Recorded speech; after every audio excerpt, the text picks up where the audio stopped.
Hey everybody, Josh the RV Nerd here at Haylet RV of Coldwater, Michigan with a 4,320-pound Wildwood 190 RT. And I need a little bit of help from you folks. I need a bit of a tiebreaker because I'm a little bit torn on as to whether this is a great, small, super half-ton towable couples camper first, or if it's a toy hauler.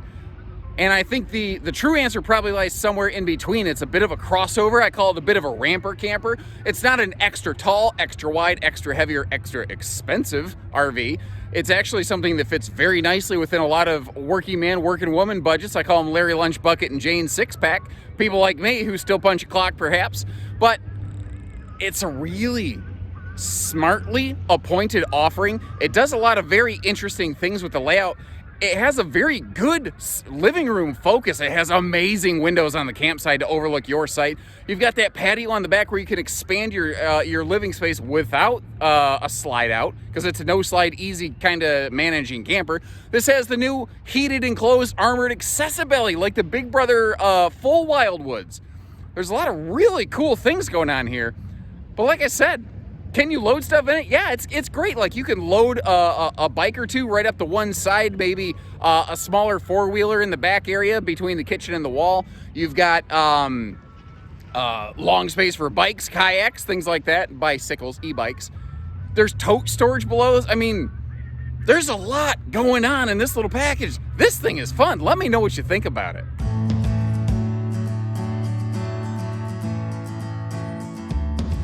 And this is really why I struggle with my own internal debate so much on whether I consider it a toy hauler first or a couples model first. I could totally see some people who have no motorcycles or ATVs or something like that having a good time with one of these for the weekend. I mean, the amazing campsite window coverage on this, that's something I know a lot of people are looking for. It's fantastic. Now, by the way, if the sun's beaming right down on that side, you've got some pretty heavy duty, almost like virtual blackout shades. If you really want to blot out the sun, you can do that.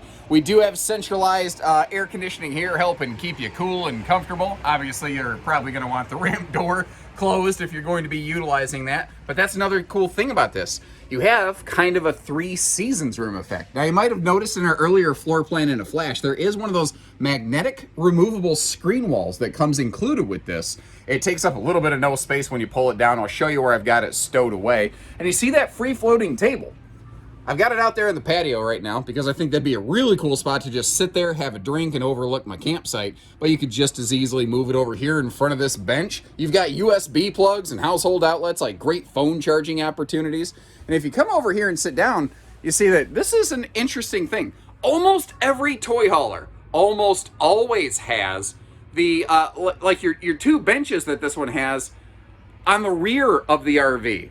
This one has the 2 benches along the side of the RV. So you actually have a good shot at an entertainment system, and that is something that almost no toy hauler, especially the size, seems to do. So if you want to go adding a television to this thing right there, you can mount it high, you can mount it low, you could use this all for just kitchen prep space. We'll get back to that. But you've also got that handy little electric space heat and Tootsie Toaster right across from there. And I tell you what, even on a chilly night, if you've got park power or a generator, I could totally see like my wife sitting here with a chair right next to the heater while we're all kind of hanging out here on the little patio party deck space. And that's what's neat about this.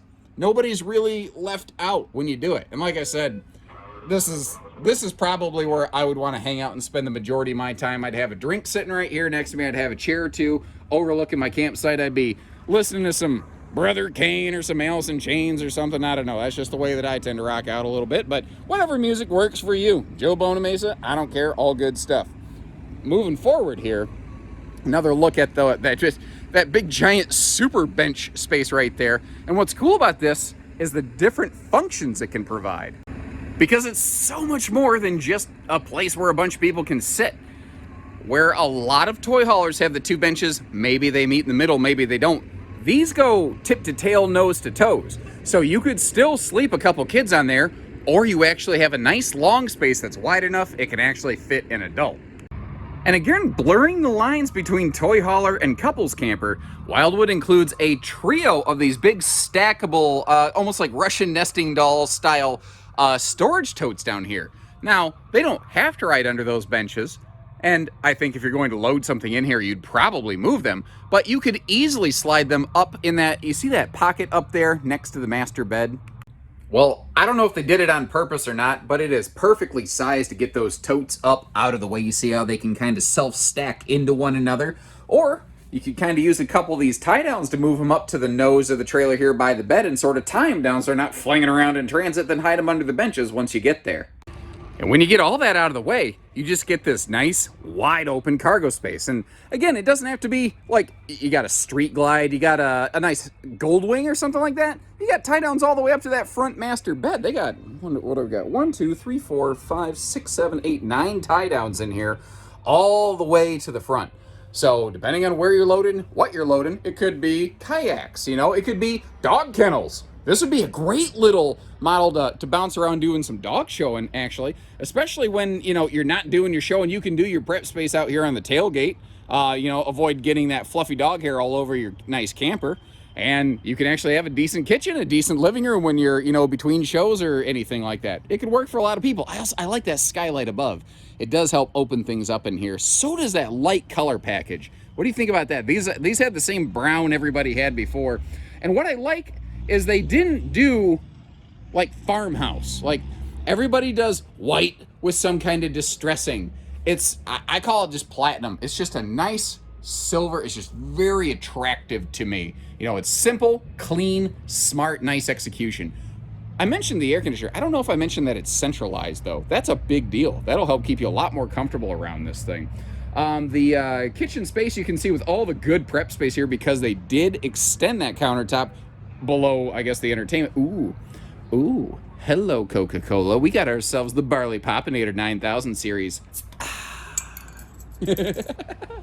Taking a look at our kitchen storage. I like how they put a shelf in that overhead cabinet, and that is one of those deeper 10.7 cubic foot, 12 volt DC compressor fridges, and an oven.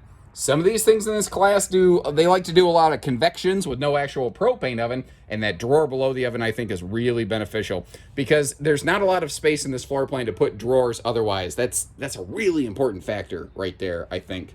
Now, as we move up front here, you see on the left there is a curtain to privatize off the front bedroom. And this is one of the other things I think is very interesting about this floor plan. It is, I think, personally, more handicap accessible than most trailers out there. I am not saying this is an ideal fit, but if somebody has, say, a chair or something like that, because the bed is kind of open and exposed, you can really get yourself right up to it and get yourself in bed. The reason I don't consider this RV fully handicap accessible is that it does have a standard bathroom door. So it's still not made necessarily with that intention, but depending on your level of mobility, you may find that this is something that could work for you. And once again, big windows with the privacy shades all over the place. You saw the storage in there. Let me get you in here real quick so you can take a peek at all of this. Because like I said, it is a standard bedroom or bathroom door. It's not extra wide here. That does make it a little trickier, I suppose. If someone's a little bit handy, you could theoretically modify that wall to open things up. There's obviously like thermostat controller wiring in there. You want to do so carefully, and that's not something the factory covers and allows for within their warranty, but that is a theoretical possibility. Now, easy step-in shower is nice. You notice how the surround goes all the way up to the ceiling, and we do have that skylight above. Now, if I flip-flop the camera on you right here, if I hit the button, Josh, there.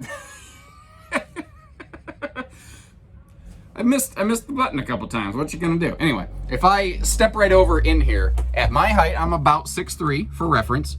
You saw where I bumped the ceiling there a little bit. No joking, no token, no fooling.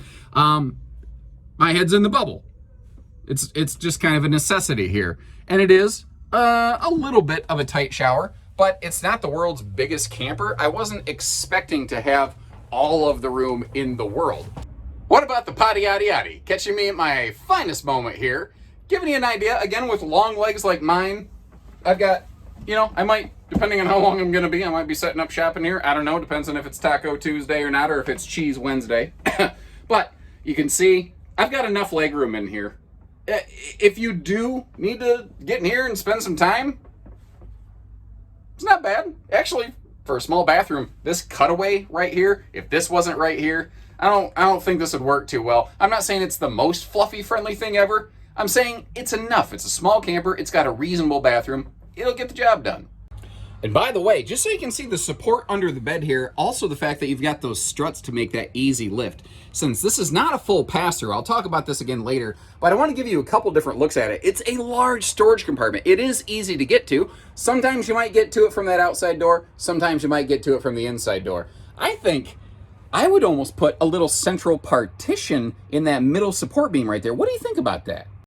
So when the views of the outside just aren't enough and you got to get out there in person, remember, there is that removable magnetic zip up in the middle screen wall for your rear patio party deck, or you could have that closed and you could just come out here. You got that floating picnic table. You could put it on the rear patio with a couple chairs. You could put it over here under the awning space. You could do with it a little bit of whatever you want. Now I'm going to acknowledge the elephant in the room. In transit on the way here, unfortunately, the letter S in FSX appears to have blown off. These actually have a pretty hefty application of an anti-scratch coating on the skin that I don't know that I've talked about enough recently in recent videos. And sometimes we have seen where a decal, if it's applied when it's not warm enough, it just really doesn't want to grab. We're already obviously taking care of that. That's not a structural thing, and normal warranty process will handle that for you. The patio awning space here naturally has, well, power awning with lighting under, and again, just amazing window coverage over here. You got your speakers on the new Wildwood FX series. That's what I should have done. I should have said this is the new Wildwood FX series, and then on the opposite side where the S is still there, I should have said this is the new FSX. Those easy adjust more ride legs down there. You can make those things marry up to just about any campsite. You've got a simple side mount solar prep plug up there too. And something else I want to point out, this is a tiny detail, but I think an important one. Standard corner stabilizer jacks. And that sounds like a really dumb thing to talk about. That is actually shockingly optional and not standard on a lot of brands. Gray Wolf, they are optional on no slide Gray Wolf campers from Cherokee. We carry those here. You will find that we put the jacks on them 10 times out of 10 without fail. I really can't imagine anyone not doing that myself. Power tongue jack on the front up here with the handy little plug buddy and a nice little place to keep our safety chains hooked up. So you don't gotta wrap your chains all over stuff and cause some surface abrasion on the nice, painted tongue that we have here. And the power jack does all the heavy lifting for us, obviously. We've got a magnetic holdback on this baggage door compartment right here. And remember, since this doesn't have a full front pass-through, the storage compartment doesn't go wall to wall, but it's huge. And remember, that bed does easy lift. So some cargo shifts, you can't always get to it. Like I've pushed that spare tire up there out of the way just to kind of draw some attention to that fact. But admittedly, a very large storage compartment in here. And again, this is one of the more exciting, I think, newer updates on this. FSX Wildwoods did not used to have an enclosed heated underbelly. So it's actually interesting. FSX represents the smaller travel trailers from Wildwood and their toy haulers. And it now has the heated enclosed belly. X-Lite, the middle size, I guess, at this time does not. But then you go back to full Big Brother Wildwood, and it does have the heated enclosed accessibelly. So just a funny thing, I'll be kind of surprised if X-Lite doesn't eventually adopt the heated enclosed belly. They just haven't done it yet. Those are just some of those trim package subdivisions of the family. Now right here, I want to mention, you've got a full outside hot-cold utility shower and a sprayer port. It does come with the handy, blue coily hose and sprayer head, but that's cold water only. See this, the shower there, it's a little bit lower pressure. It's just kind of nice for rinsing yourself off, and it does have hot water. The sprayer port, if you went mudding and you want to clean your thing off before you, load it back into the toy hauler right here, that's where that's going to come in very handy. It's a higher pressure thing, and chances are an ATV or a dirt bike or whatever, it doesn't care if you spray it with cold water. It just cares that, when you let dirt sit and gum up a bunch of joints. So it's kind of nice to get that garbage out of there. So like I said, I'm torn, and I need your vote. What is it best described as? Is it best described as a toy hauler, or is it better described as just a crafty little couples camper? I'd love to hear your feedback on it. Let me know what you would change given the opportunity, and especially what you like about it. The designers like to hear that stuff too. And short of that, remember, we don't do hidden dealer fees. We just do everything else. So when you're ready, our family-owned and operated team here, we're ready to take care of you. So take care, stay safe, have fun, and happy haylet camping, everyone.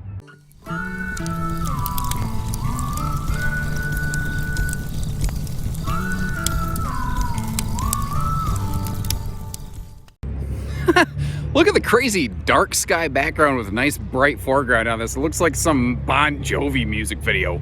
Bow, bow.